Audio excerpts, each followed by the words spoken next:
do romantismo. E aí hoje, então, a gente vai abordar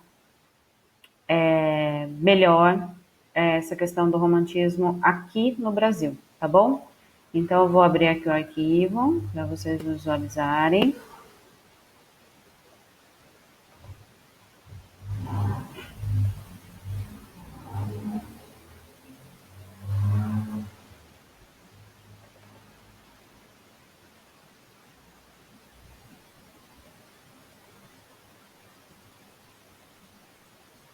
Pessoal, só confirmem para mim se vocês estão me ouvindo bonitinho aí. Sim? Ah, então tá bom. Obrigada. É porque pareceu para mim que tinha dado uma travada e eu fiquei preocupada se não tinha. E o Rui falou para mim que de manhã ele tentou usar o Loom e o Loom fazia com que o áudio dele travasse. Por isso que eu fiquei meio preocupada agora. Eu pensei, ué, será que houve alguma coisa parecida aí?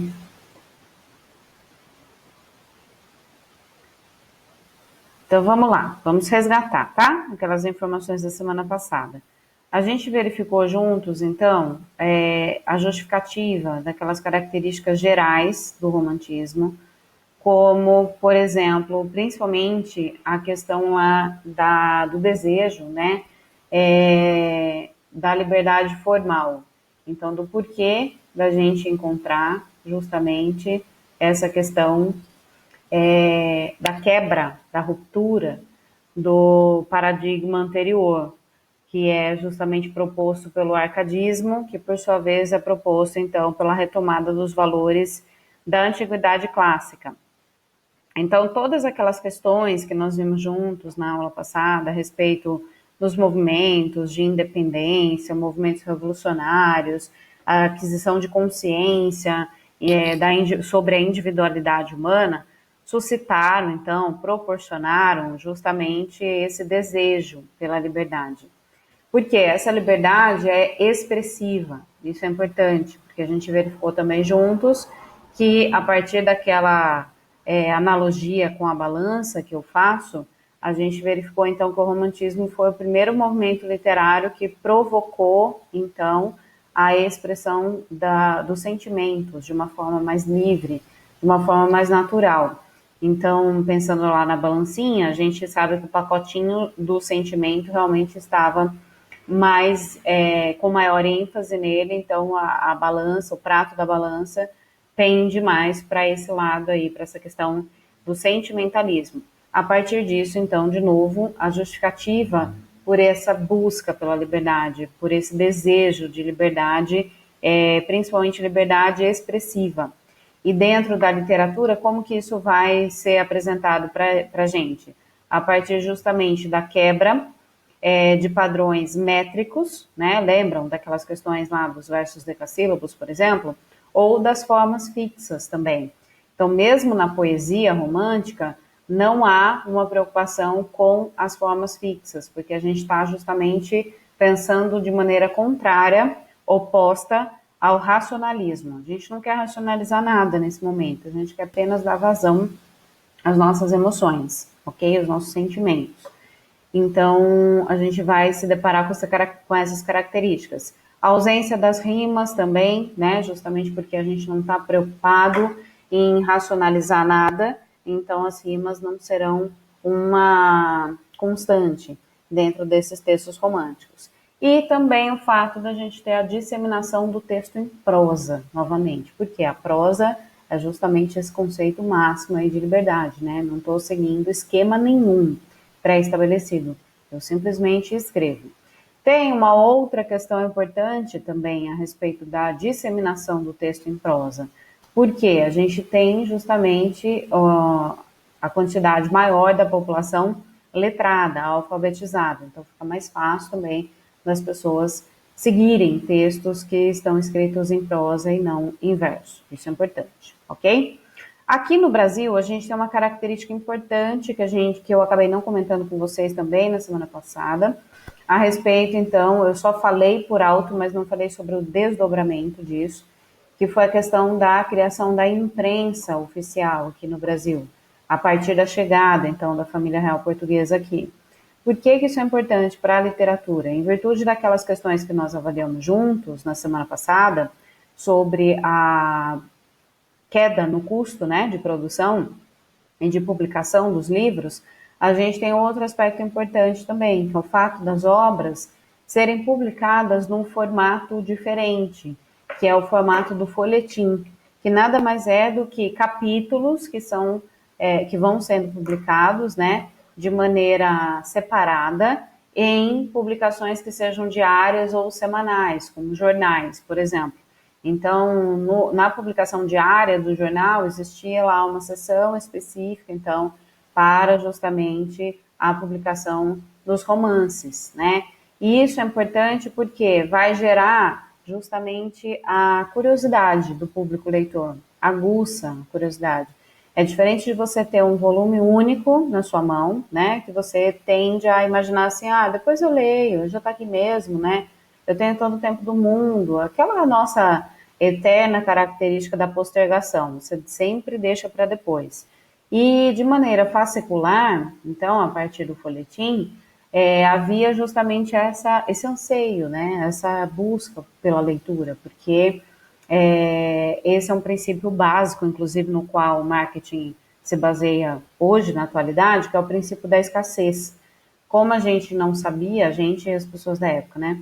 A gente não sabia se de fato no outro dia estaria lá, ou na próxima semana, sei lá quando, se a gente teria oportunidade da leitura novamente daquilo, a gente lia, né? Assim que o impresso chegava nas mãos das pessoas, a leitura acontecia justamente por essa sensação de que ia acabar, de que não ia ter mais, né? E é isso que faz com que as pessoas consumam novamente. E também está relacionado ao custo. Então, o custo de uma obra ser publicada de maneira fascicular, em formas de capítulos, é bem menor do que bem menor não, desculpa, é diluído, né, ao longo dos capítulos, diferente de você simplesmente reunir todos os capítulos de uma vez e mandar imprimir, botar capa, encadernar e tudo mais. Dessa maneira fascicular, você tem redução de custo e aí a popularização mesmo da literatura. Então, são vários os motivos que vão fazer com que esse momento do romantismo seja responsável justamente pela popularização da literatura, inclusive como forma de entretenimento.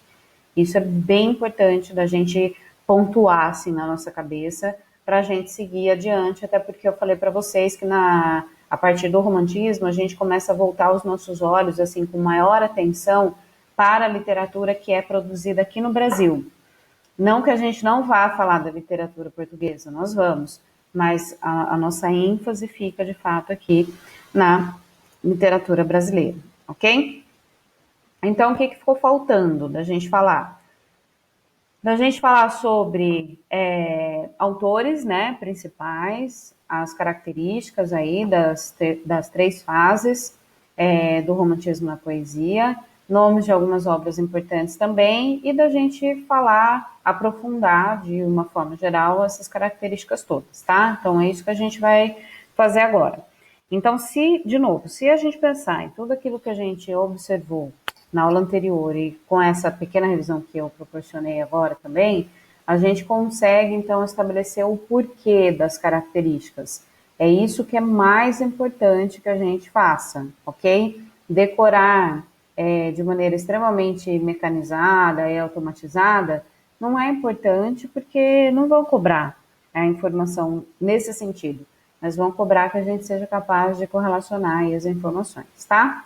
Então, aqui no Brasil, como a gente falou na semana passada, o marco inicial é a publicação lá de Suspiros Poéticos e Saudades, do Gonçalves de Magalhães, que ocorreu em 1836, e o final, a publicação lá de Memórias Póstumas de Brás Cubas, do Machado de Assis, em 1881, que vai inaugurar o realismo.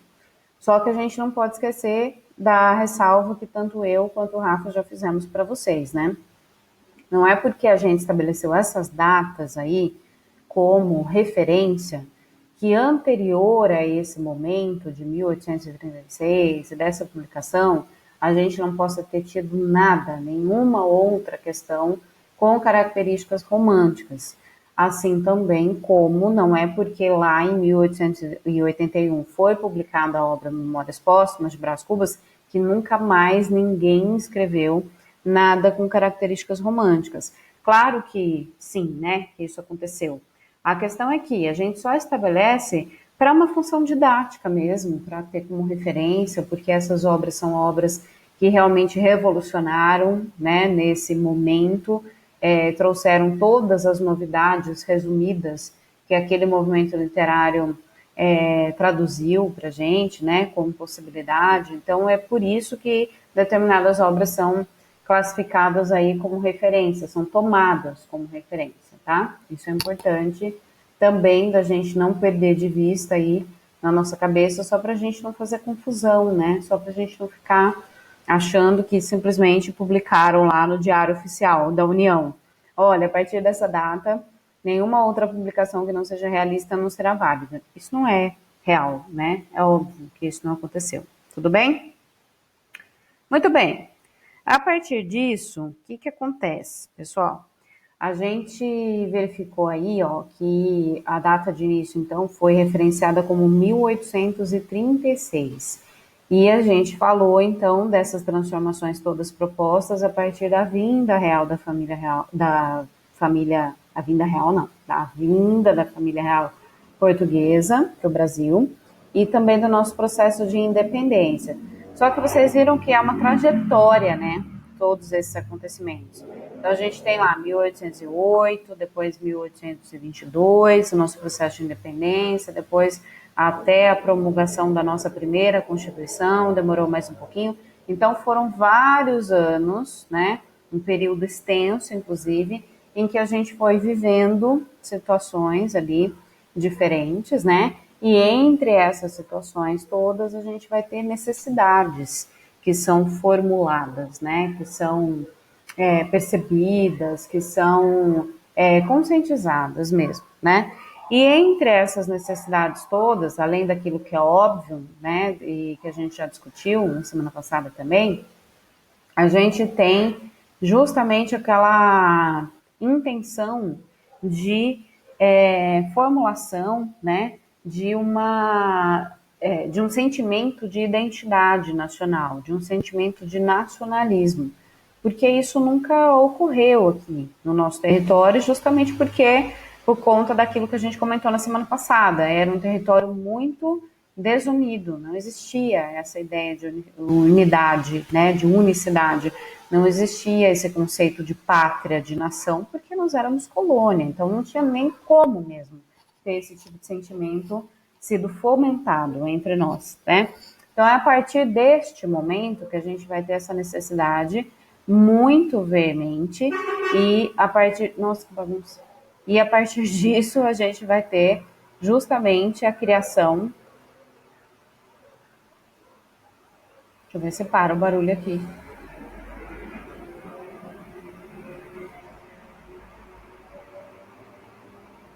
Pronto, passou. A gente vai ter a postulação de todas essas características que a gente observa na primeira fase do romantismo, ok? Não só na primeira fase, como em todos os outros momentos aí, né? Então, quais são esses outros momentos todos? Vamos lá. Primeiro, liberdade formal, que é algo sobre o que nós já falamos, né? O nacionalismo, que é isso que nós estamos falando agora. O indianismo e o regionalismo, o personagem linear, o sentimentalismo, o subjetivismo, o individualismo, a religiosidade, a idealização da mulher, do herói, do tempo, do espaço, a fuga da realidade, a busca pela morte, o pessimismo. Vamos entender tudo isso aí, então, né? Então, o nacionalismo a gente já conseguiu entender o porquê. Há uma necessidade, então, de postulação, então, do fomento de um sentimento de identidade nacional. Só que aí, quando a gente pensa em identidade nacional aqui para o nosso território, a gente vai observar que existem muitas peculiaridades que não podem, inclusive, ser comparadas com nada que exista na Europa, de uma forma geral, e mais especificamente em Portugal. Por quê? Primeiro, que é um território realmente que foi descoberto muito tempo depois de Europa já ser Europa, né, como a gente conhece, a partir de toda a sua civilidade. E segundo, porque também a gente não tem as mesmas características naturais mesmo, físicas. Então não é só um contexto histórico, é um contexto fisiológico, é um contexto morfológico, é um contexto cultural, tudo é diferente. Então, em virtude disso tudo, o que vai acontecer? Na Europa, de uma forma geral, a gente percebeu, na semana passada nós falamos sobre isso, que uma característica bem típica aí do romantismo é justamente o escapismo, aquele desejo então da fuga da realidade. Por quê? Nós já chegamos a essa conclusão juntos também. Porque toda vez é normal, é inerente a qualquer ser humano. Toda vez que nós estamos descontentes com a nossa realidade, qual é então a nossa primeira reação? Justamente querer fugir dessa realidade. E essa fuga vai ser traduzida pelo quê? Principalmente pela idealização, inicialmente. Essa idealização pode ser do que quer que seja, desde que ela seja responsável pela nossa fuga da realidade, tá maravilha, a gente aceita. E uma dessas formas de idealização, inclusive, diz respeito ao saudosismo. Nós falamos sobre isso também na semana passada, quando eu estabeleci como comparação para vocês o fato de hoje, em 2020, nós olharmos para 2019 com saudade daquilo que passou, né, daquilo que nós vivemos em 2019. Só que isso é uma puta de uma hipocrisia, porque no ano passado, em 2019, nós estávamos reclamando também do ano, né? Então, o que isso revela para a gente? O que isso demonstra e comprova para a gente? Primeiro, uma coisa que vocês disseram aqui, que a gente nunca está feliz com aquilo que a gente tem, isso é fato. Mas, principalmente, o fato de que a gente olha com um olhar muito romantizado para tudo, quando a gente deseja fugir da nossa realidade. Por isso, inclusive, que tem um termo que é muito utilizado, que é esse que eu acabei de utilizar agora, e que super se relaciona com o romantismo. E a gente não falou sobre isso na semana passada, que é a questão da romantização. Então, o que significa romantizar, o que quer que seja? Significa justamente idealizar. E por que a gente idealiza? Porque a gente quer fugir da nossa realidade.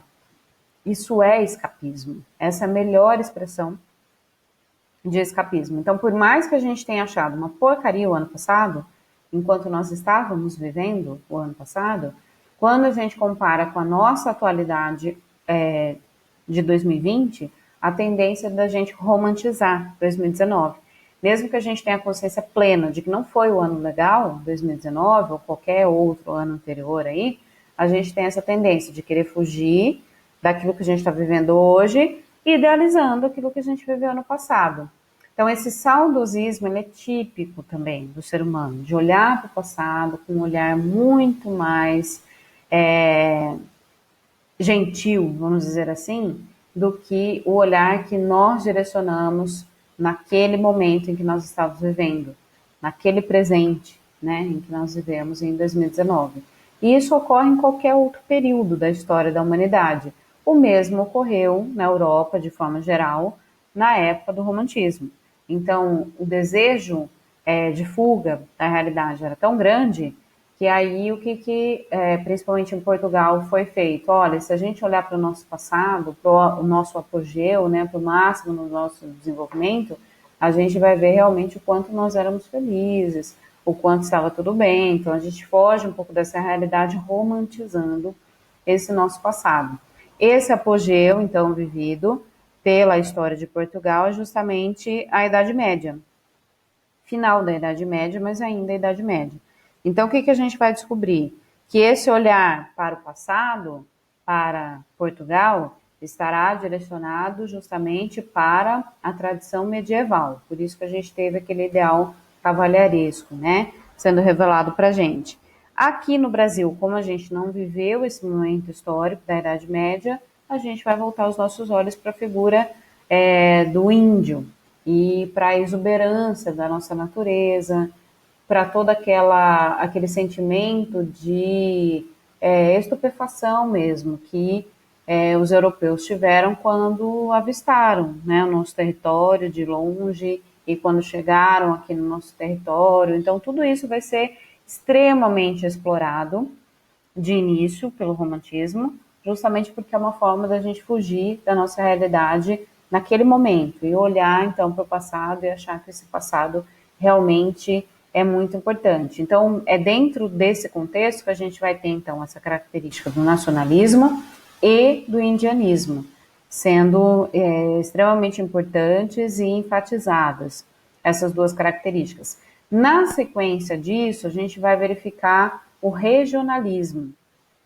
Isso é importante também porque, olhem o que eu falei hoje de manhã, porque eu dei essa mesma aula para a turma da manhã. Por mais que a gente tenha essa ênfase no passado, tanto na Europa quanto aqui no Brasil, a gente acabou de verificar que essa ênfase ocorreu a partir de uma visão romantizada. O que significa isso?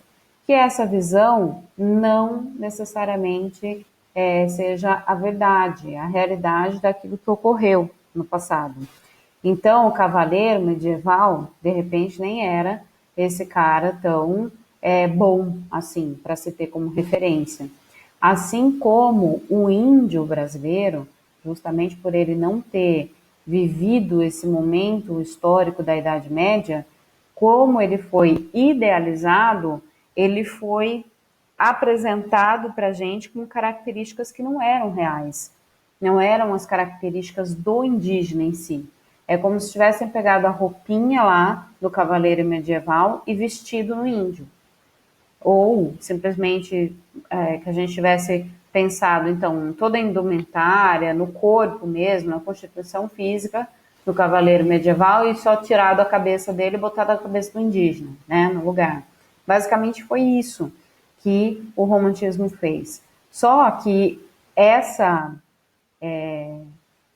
atividade aí, né, essa necessidade de criar essa figura indígena tão idealizada, era justamente para que a gente criasse o sentimento de identidade cultural.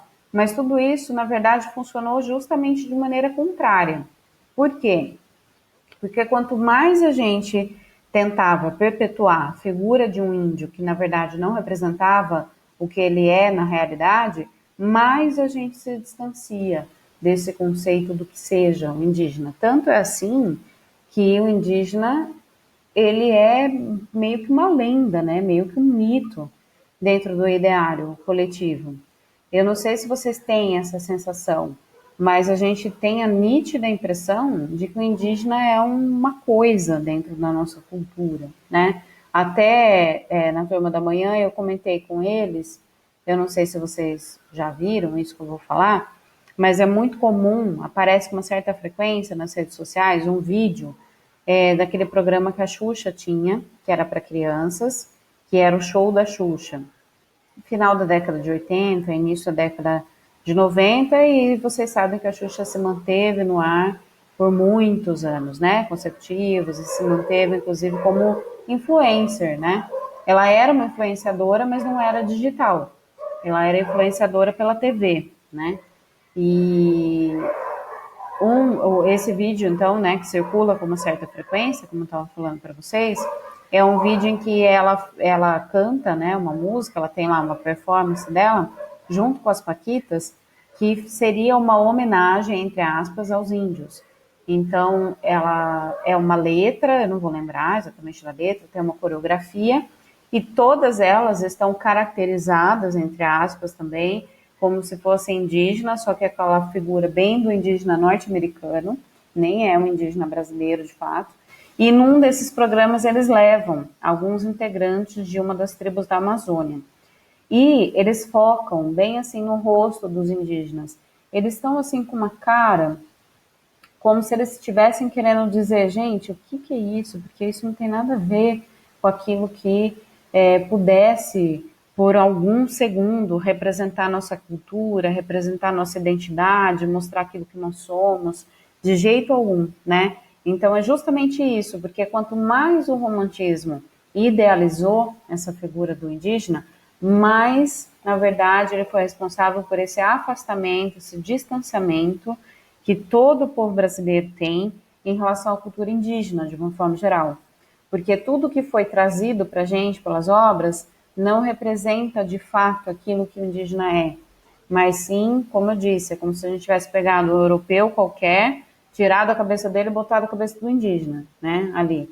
Então, são valores muito distorcidos mesmo da realidade. Mas isso é típico, de novo, em virtude dessa visão romantizada de tudo, idealizada.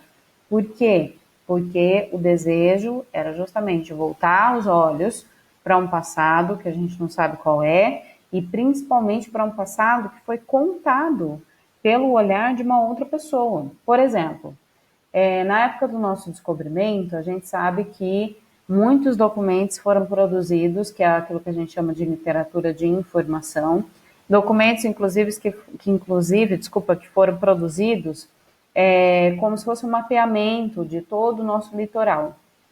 E entre esses documentos, além da escrita propriamente dita, a gente tem muita gravura que foi produzida, seja com a pintura, seja com desenho, né? Se fosse na atualidade, nós teríamos a fotografia, de repente, mas o que eu quero dizer é que todos esses documentos, eles foram produzidos a partir da visão de alguém. Ou seja, quando a gente lê esses documentos históricos, não necessariamente eles reproduzem a verdade, como ela realmente foi, né? Por quê? Porque é sempre sob o olhar, a perspectiva de alguém. O mesmo acontece com a fotografia. Por mais que a gente queira imaginar que uma fotografia seja o reflexo da verdade, ou um vídeo, a gente sabe que se essas imagens foram capturadas por alguém, elas então estavam submetidas a essa perspectiva desse alguém, a esse olhar, né, desse alguém. Então, automaticamente isso possa estar ali influenciado, contaminado de alguma maneira, tá? Isso é importante também da gente conceituar na nossa cabeça. E aí, em oposição a essa questão indianista, a gente vai ter justamente essa visão aí do homem mais do interior, do regionalismo, só que ainda também muito romantizado. Então, por exemplo, existem algumas obras que retratam o interior aqui do estado, do nosso estado, do estado de São Paulo. E uma obra específica que retrata justamente a nossa região aqui, a região que compreende entre Piracicaba, mais ou menos, até Campinas, passando por Santa Bárbara, Americana e tudo mais. E aí, quando a gente olha para aquilo que a obra representa como a nossa região, de repente a gente olha e fala assim, gente, não, será que era isso mesmo, né? Será que foi assim? Ou será que é simplesmente romantizado, idealizado mesmo? Não só o cenário em si, né, a paisagem natural, mas também o comportamento das pessoas, essa questão das festas populares, das manifestações populares, que também são apresentadas, né, para a gente tende a pensar, ou pode imaginar mesmo, que na verdade não era bem assim. A gente está romantizando, a gente está idealizando ali naquele momento, né? Então são questões para a gente considerar e para a gente observar aí, de uma forma geral, né? A partir disso, a gente vai ter o sentimentalismo, subjetivismo, individualismo, que é tudo isso que eu estou falando para vocês, num combo só, né? Tudo reunido, num combo só. Idealização da mulher, do herói, do tempo e do espaço, faz parte disso tudo também. Fuga da realidade, a mesma coisa, né? Religiosidade vai aparecer, só que não com aquela ênfase que nós tivemos em outros momentos literários. Ela vai aparecer de uma forma bem suave, bem como, inclusive, característica da própria sociedade da época. Porque, claro, né, a gente sabe que nós somos o segundo país em número de católicos do mundo. Na época, era, na verdade, só o catolicismo que a gente tinha como manifestação religiosa permitida, legal, aqui no Brasil. Então, automaticamente, a gente vai ter a religião permeando todas as relações sociais. Então, claro que a religiosidade vai aparecer, sem dúvida alguma. E também por ser, a partir da religiosidade, uma possibilidade de fuga da realidade. Então, por exemplo, quando há um impedimento amoroso, pode ser que o remédio, então, para o sofrimento, né, de amor, seja a ida para o convento, seja a ida para o monastério, né? Existe essa fuga, então, proposta pela religiosidade também. E a busca pela morte e o pessimismo também são fugas da realidade, só que de uma maneira menos bonitinha, né? Justamente porque a gente vai ter aí um caráter sendo introduzido, que é a questão da morbidez, sobre a qual a gente já falou também, mas só na segunda fase, daqui a pouquinho a gente fala sobre isso também, tudo bem? Pessoal, estou falando que nem uma metralhadora aqui, ninguém está se manifestando. Vocês estão aí, querem falar alguma coisa? Sim, não, talvez. Está tudo bem? E quando vocês não falam comigo, eu estou achando que vocês não estão nem me ouvindo. Tudo certo, estamos. Tranquilidade, tá de boa, maravilha. Então vamos lá, ó. Então na poesia a gente tem uma divisãozinha clássica aí, tá? Principais autores. Da primeira fase, nós temos lá o Gonçalves Dias, como o autor principal, aquele que é mais lembrado e referenciado pelas provas, ok? Da segunda fase do romantismo, que é aquilo que a gente chama de byronismo ou a geração do mal do século, a gente tem como autor principal o Álvares de Azevedo, ok? Então, é aquele que mais aparece também como referência nas provas todas. E na terceira fase, a gente tem dois autores, sendo que um deles ainda é o que é mais lembrado, que é o Castro Alves, mas o Souza Andrade também, ele é bem referenciado de uma forma geral, ok? Na prosa, como eu disse na semana passada para vocês, não existe uma divisão clássica em relação à primeira, segunda ou terceira geração. Mas como características gerais, a gente consegue sim perceber algumas tendências assim mais enfatizadas ou não em uma ou outra obra. Então a gente tem como principais autores Joaquim Manuel de Macedo, José de Alencar, Bernardo Guimarães e Manuel Antônio de Almeida, que inclusive é aquele autor de uma obra só que eu comentei com vocês também, tá? Então vamos lá, vamos às datas, né? Primeira geração, então, que é essa geração indianista, ou mais nacionalista, ou ainda, né, como uma forma geral, uma nomenclatura geral, escola americana, a gente pode fazer qualquer uma dessas referências, encontrar qualquer uma dessas referências, tá? Para essa primeira geração do romantismo. O que nós temos, então, como objetivo estabelecido é a criação desse sentimento nacionalista, dessa identidade nacional para esse povo que tanto precisa dessa identidade, né? E que, na verdade, não existe. Então, principais obras do Gonçalves Dias.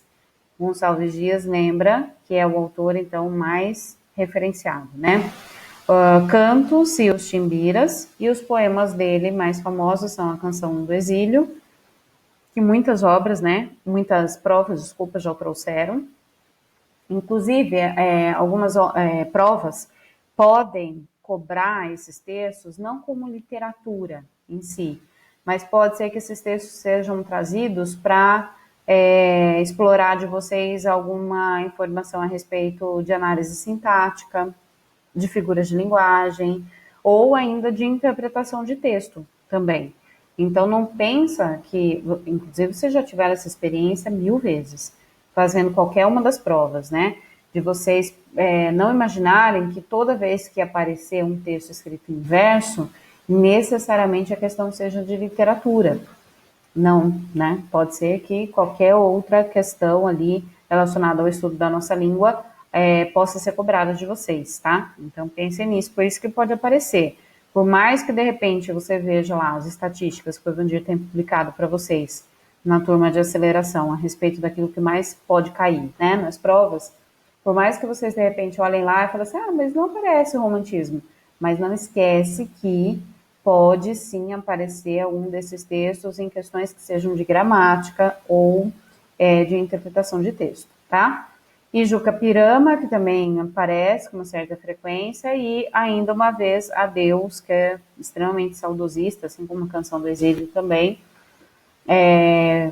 que tem bastante referência em várias provas, tá? Gonçalves de Magalhães, então, que é referenciado como quem introduz, né, o romantismo aqui no Brasil, Suspiros Poéticos e Saudades e Confederação dos Tamoios, são as duas obras aí importantes, né, dele. Segunda fase, pessoal, do romantismo, então, relacionada àquilo que a gente chama de byronismo ou mal do século. Justamente por esse olhar tão aprofundado para essas questões mais individuais, para essas relações aí do eu com o meio em que ele vive, a tendência é que a gente adote um olhar extremamente pessimista em relação a tudo. E esse pessimismo vai provocar, então, justamente essa questão da morbidez, que é traduzida pela busca pela morte. Por quê? Porque é uma forma de escapar da realidade, né? Então, a tendência não é romantizar no sentido de olhar, né, de maneira positiva para qualquer outro momento, para qualquer outra direção, mas justamente o contrário disso. Então, quanto mais pessimista, mais eu quero fugir disso, e essa fuga eu sei que pode acontecer somente pela morte. Isso, inclusive, é algo que ocorre em todo o continente europeu, de uma forma geral, e, claro, chega aqui no Brasil também, por tudo aquilo que nós já falamos juntos. Pelo fato de que a gente tem a nossa elite pensante sendo influenciada por esses valores todos que são trazidos da Europa, uma vez que há muito intercâmbio cultural, né? E intercâmbio de pessoas mesmo, circulando, né?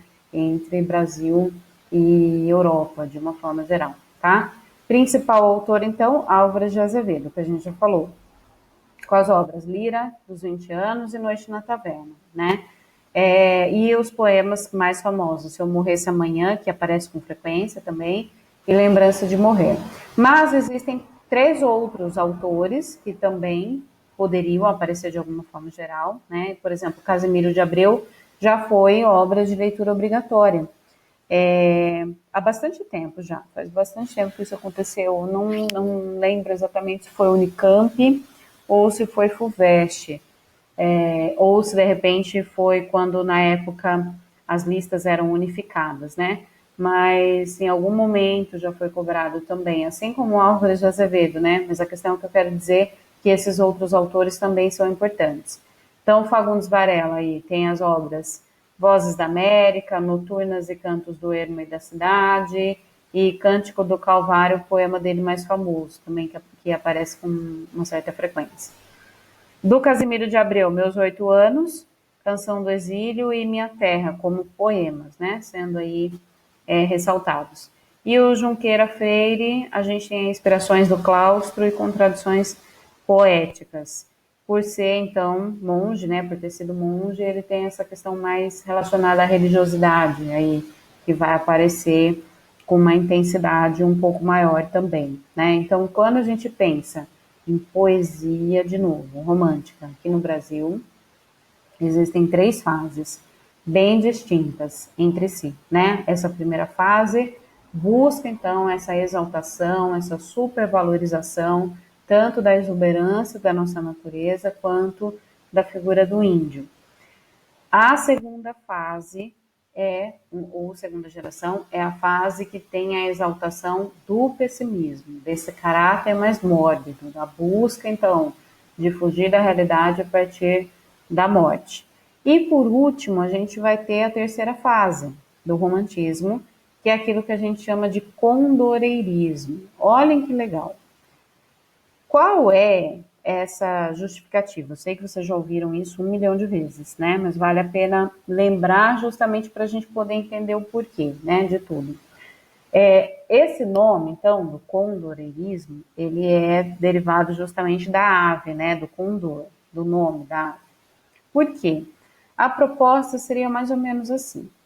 A partir do momento que a gente pulou no fundo do poço, ou se jogou, né, no fundo do poço, na segunda geração, a partir do pessimismo, dessa visão melancólica, derrotista, em relação a tudo, lá no fundo do poço a gente encontrou uma mola. E a partir dessa mola, a gente foi ejetado lá do poço, né?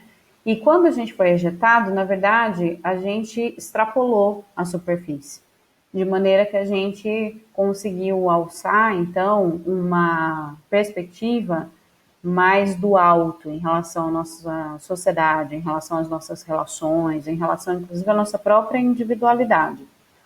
Isso fez com que a gente enxergasse melhor aquilo que estava no nosso entorno.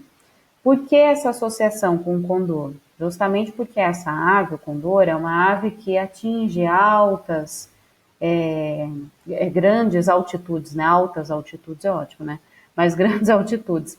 E lá do alto, então, ele tem uma visão extremamente privilegiada e muito boa, inclusive, para poder caçar, ele consegue enxergar tudo, né? Porque ele está de fora, adotando uma perspectiva diferente e do alto e com um poder de observação muito maior. A proposta da terceira geração é justamente essa. No mundo ocidental, né, claro, no continente europeu de uma forma geral, e aqui no Brasil também. Qual é a nossa principal mazela social na época? A questão da escravidão. Por quê? Vocês já estudaram isso com o Rui e a gente vai retomar. No período do Segundo Reinado, a gente sabe que a grande luta pessoal do Dom Pedro II, de toda a sua família, foi justamente pela libertação dos escravos. Tanto é assim que os empregados imediatos deles não eram escravos, embora fossem negros, eram todos alforriados, todos libertos e assalariados, né? Justamente porque eles eram completamente contrários à escravidão, assim como a todas as outras práticas também, né, típicas do Brasil Império. Então, tanto é que eles foram exilados, né, gente? Não é por acaso que simplesmente mandaram eles embora, né? Mas a questão é que a gente tem vários posicionamentos da família, então, Dom Pedro II, as filhas dele, em especial a princesa Isabel, no sentido de, por muitos anos, trazer à tona essa discussão da libertação dos escravos e simplesmente se fazerem de surdos, né, para essas discussões. Inclusive, várias leis foram sendo propostas, né, até que nós chegamos, de fato, à Lei Áurea. Então, por exemplo, a lei dos sexagenários, a lei do ventre livre, foram várias propostas até chegar àquilo que se tinha como liberdade, de fato. E isso é importante porque essa questão, né, como eu disse, vai se configurar como um grande problema mesmo social do Brasil. Então, essa visão condoreira vai justamente ressaltar essa questão dos escravos aqui no Brasil.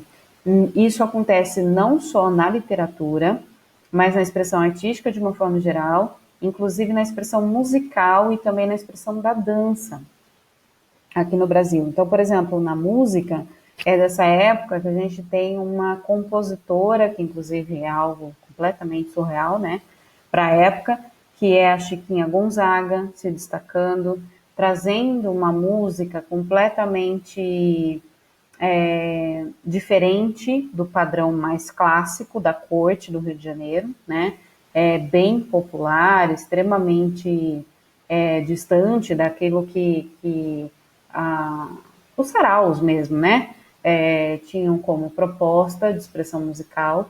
Então, ela introduz uma expressão nova e essa expressão muito relacionada com essa questão da cultura negra, inclusive, né?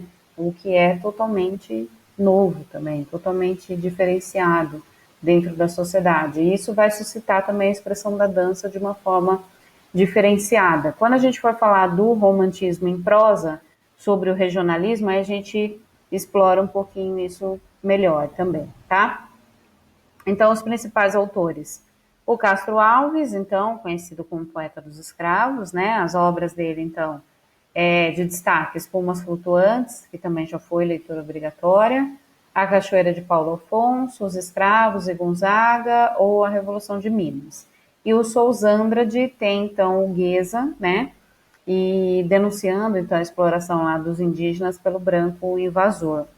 E aí a gente vai ter, inclusive, uma possibilidade de classificação das obras dele como uma obra de vanguarda, né? Justamente por ter características que fogem um pouquinho ali daquilo que o condoreirismo e o romantismo traziam, mas ainda assim, pelo momento histórico e pela temática, se encaixam dentro desse contexto também, tá? E a prosa, pessoal? O que a gente vai ter, então, como possibilidade da prosa? Olhem que legal. A gente vai ter uma subdivisão ali dos romances. Por quê?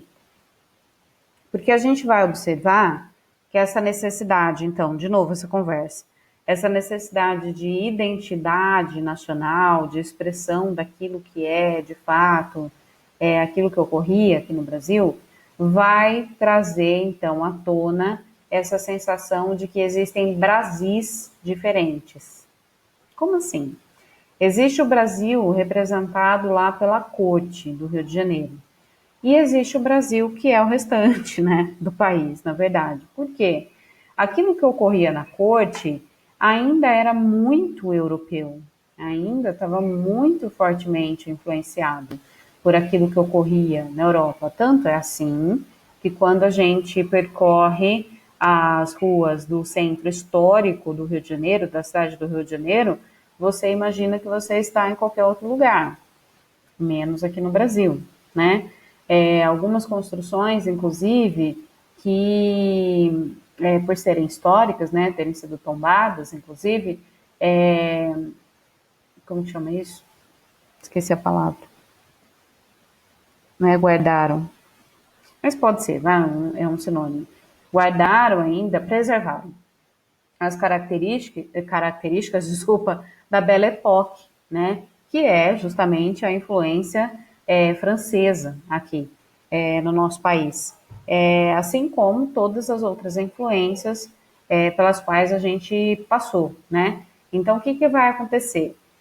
Quando a gente pensa, então, quando alguém qualquer que não fosse da corte lia uma dessas obras, não se sentia representado ali. Olhava para aquilo e pensava assim, nossa, mas nem parece que isso aqui é de fato aqui no meu território. Estou achando que isso aqui é em outro lugar, é em outro país.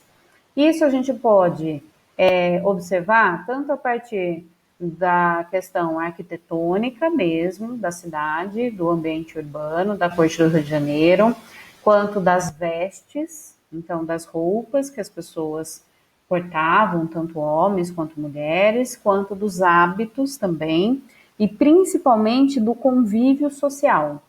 Então, lá na corte, no Rio de Janeiro, essa necessidade de manifestação cultural era frequente, até porque a gente está falando de pessoas que viviam tudo isso lá na Europa, em Portugal.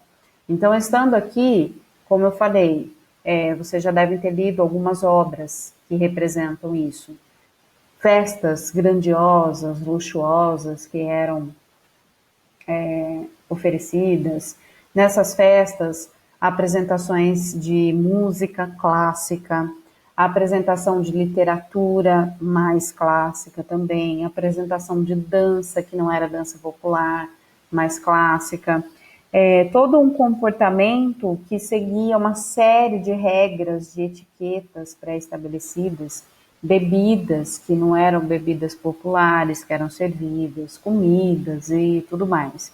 Inclusive, algumas obras televisivas já exploraram esse conceito e faziam muito essa referência de voo para a corte. Então, de repente, você tinha lá uma telenovela, uma minissérie épica, por exemplo, de época, que você tinha lá esse momento histórico, você tinha, de repente, uma propriedade super afastada, rural mesmo, e aí as pessoas falando, nós vamos até a corte, era uma viagem longa, inclusive, e era na corte que as pessoas tinham acesso, então, por exemplo, a artigos de consumo mesmo, tecidos, de repente, perfumes, coisas que vinham da Europa, inclusive, né, para cá, para o Brasil, é isso que a gente vai encontrar. E aí, como isso não representava a totalidade da nossa população, automaticamente a gente vai ter a necessidade, então, de outros romances, que não sejam esses urbanos. Então, o romance urbano, ele é essencialmente um romance que vai explorar o contexto da corte do Rio de Janeiro. E essa exploração vai apresentar para a gente justamente essa pequena burguesia, né? O pequeno burguês, sabe? E como que a gente vai verificar, né, isso aí? Como que tudo isso vai ser apresentado para a gente? A gente vai ter lá a visão, então, das cenas comuns, do dia a dia mesmo, do cotidiano das pessoas. Como elas se relacionam, o que, que elas consomem de cultura, de leitura, inclusive também. Então, baile, passeio, enfim, né? As relações sociais estabelecidas, como os casamentos, as fofocas, né? As intrigas, que são muito frequentes também, porque vamos combinar que as pessoas não tinham muito o que fazer, então elas matavam o tempo criando intriga, né? Criando treta. É aquilo que a gente diz, né? Hoje em dia. Então, os romances urbanos aí, ó, Moreninho, Moço Loiro, tanto a Moreninha quanto o Moço Loiro, do Joaquim Manuel de Macedo, Memórias de um Sargento de Milícia, de Manuel Antônio de Almeida, Diva, Lucília, Senhora, Pata da Gazela, 5 Minutos e a Viuvinha, de José de Alencar, né, que são típicos aí desse momento literário, ok? Desse romance urbano. Aí a gente tem um romance histórico, que tem, então, por objetivo voltar o olhar para o passado dessa maneira bem saudosista que a gente verificou, então muito relacionado com o indianismo, né, com a primeira fase lá da poesia romântica, a gente observa. Então a gente tem aí exemplos como o Guarani, Iracema e o Birajara, do José de Alencar. Quem já leu qualquer uma dessas obras sabe muito bem, né? Há uma exaltação máxima mesmo dessa figura do indígena, inclusive com a atribuição de características a eles que, de fato, não representem características indígenas na realidade, mas tem aquele olhar extremamente romantizado, né? Que eu comentei também, certo? E existe também o romance regionalista. Por que o romance regionalista? Justamente em oposição ao romance urbano. Então, essa necessidade de se retratar aquilo que de fato era o que se achava que o Brasil representava na época, vai suscitar, então, essa necessidade de representação do romance regionalista. Só que é interessante que quem vai se colocar à disposição dessa tarefa, né, da escrita do romance regionalista, é o José de Alencar. Só que é um regionalismo do norte, do sul, da região centro-oeste, baseada em relatos o tempo todo de outras pessoas, porque ele não foi de fato, ele não viajou para essas regiões. Então, isso que é interessante, porque, de novo, há uma necessidade das pessoas serem representadas ali e dessas pessoas leitoras, então, né, público leitor, se sentirem representadas. Só que essa representação vai ocorrer a partir de um relato de uma outra pessoa que veio e contou para ele.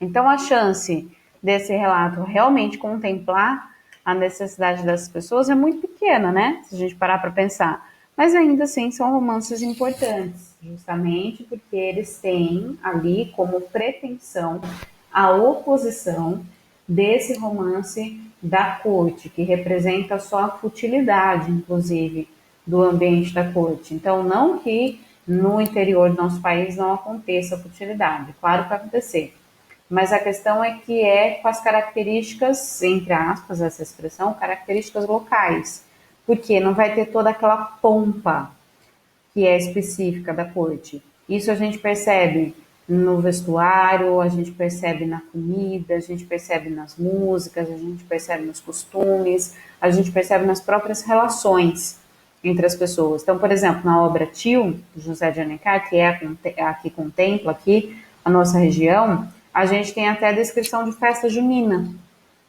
Imagina, quem que ia imaginar a festa junina na corte do Rio de Janeiro?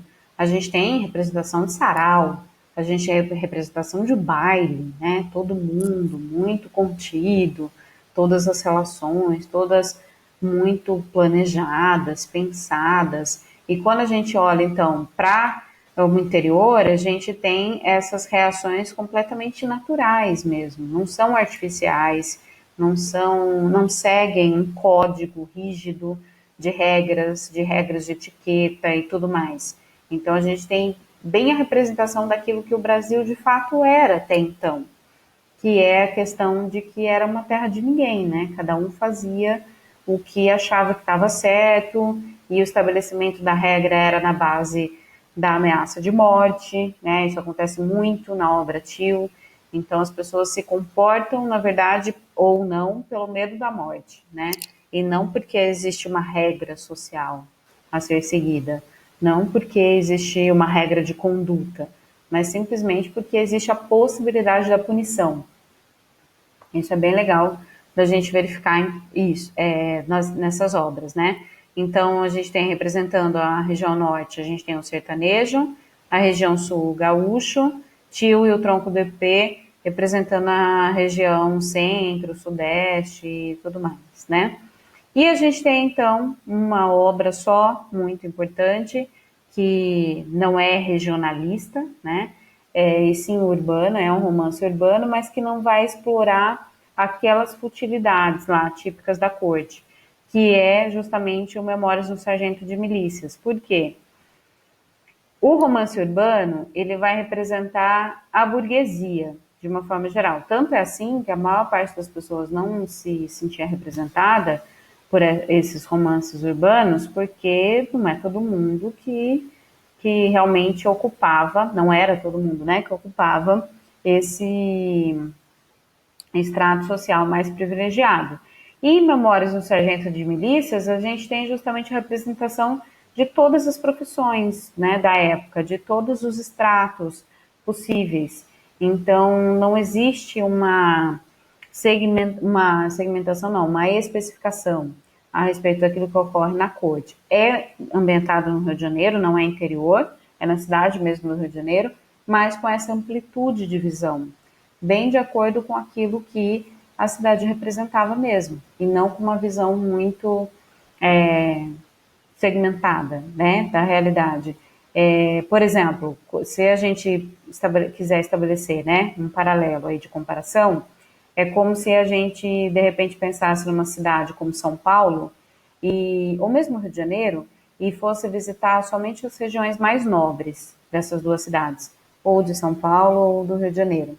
E aí a gente voltasse para cá, para Americana ou para Santa Bárbara, com a sensação de que, puxa, a gente está muito distante da realidade. Porque, olha, eu estive nas regiões mais nobres, achando então que tudo aquilo que eu vi nessas regiões representam a totalidade da cidade de São Paulo ou da cidade do Rio de Janeiro. E, de novo, essas regiões estão muito distantes, a realidade delas, daquilo que a gente vive aqui, no interior, né? Só que quando você verifica e amplia a sua visão dessas duas cidades para um todo de maneira bem ampla, bem abrangente, você vai verificar que outros pontos menos nobres dessas duas cidades têm realidades muito próximas daquilo que a gente vive aqui. Realidade no sentido de até a identidade visual mesmo. Dependendo da região para onde você vá, nobre em São Paulo, você pensa assim, puxa, eu não vejo nada, nenhuma casa, por exemplo, nenhuma construção, nenhum comércio com essa cara que eu estou vendo aqui. Nem as pessoas. Você vê as pessoas mais bonitas, né? Sei lá, mais vistosas. Você se sente até meio mal na comparação. E aí, caso você só visitasse essas regiões mais nobres e voltasse embora, você teria a tendência de pensar, puxa, isso não me representa, não parece que eu visitei uma cidade do Brasil, uma cidade do meu estado, inclusive, assim como no Rio de Janeiro.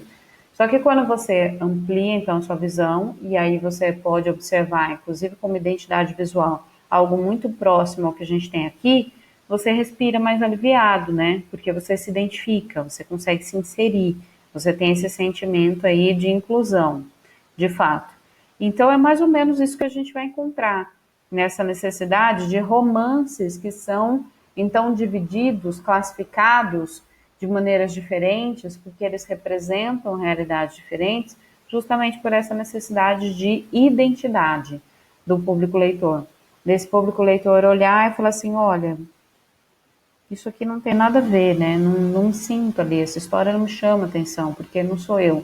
E aí, de repente, quando você tem a pessoa se enxergando ali, ela consegue se relacionar melhor com essas obras também. Então, por isso tudo também que nós dizemos que o romantismo é, então, o movimento literário responsável por essa popularização, por essa aproximação do público com a expressão literária, porque existe a possibilidade deles se verem ali, né? Diferente daquilo que ocorreu no arcadismo, em que, inclusive, havia uma exigência de um conhecimento prévio e de uma cultura completamente distante da nossa realidade. Por exemplo, que exigia que a gente tivesse um conhecimento mínimo a respeito da mitologia grega. Imagina, para um público recém-alfabetizado, né? Um bando de caipira, vamos falar português claro. Como que você vai exigir esse tipo de conhecimento tão específico? Não é real, né? As pessoas não se viam ali. Então, por isso que havia esse distanciamento muito grande ainda com a literatura.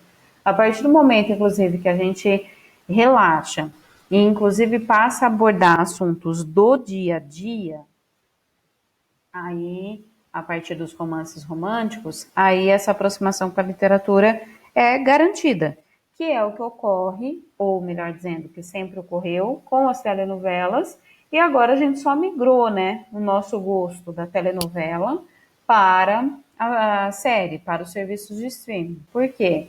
A telenovela era uma imposição, você só tinha aquilo, ponto final, não tinha liberdade de escolha. Os serviços de streaming, eles te dão uma vastidão, né? Nossa, uma imensidão de séries que eu posso escolher.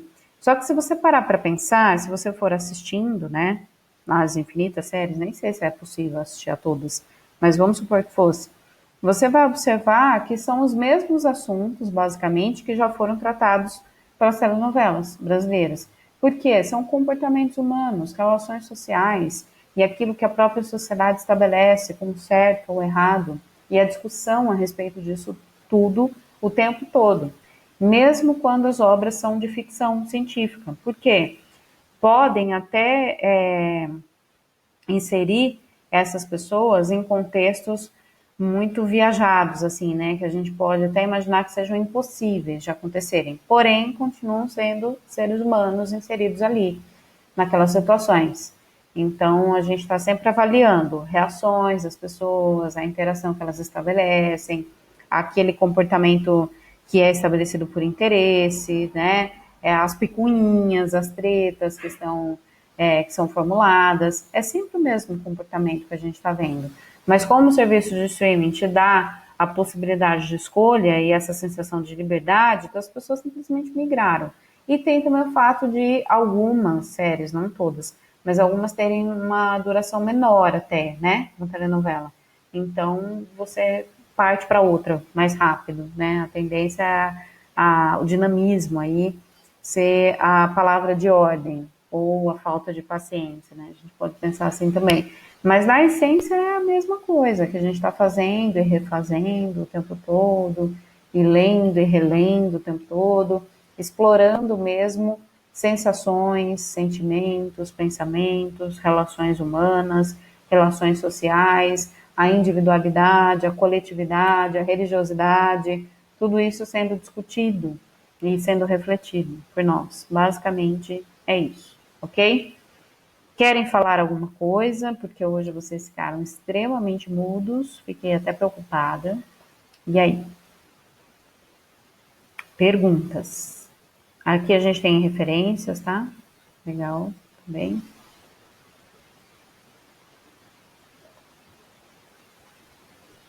Estão aí ainda. Já dormiram comigo falando.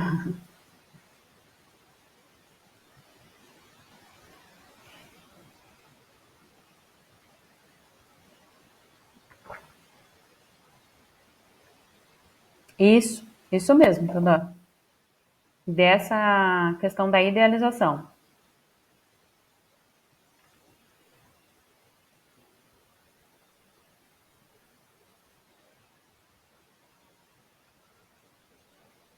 Tudo bem?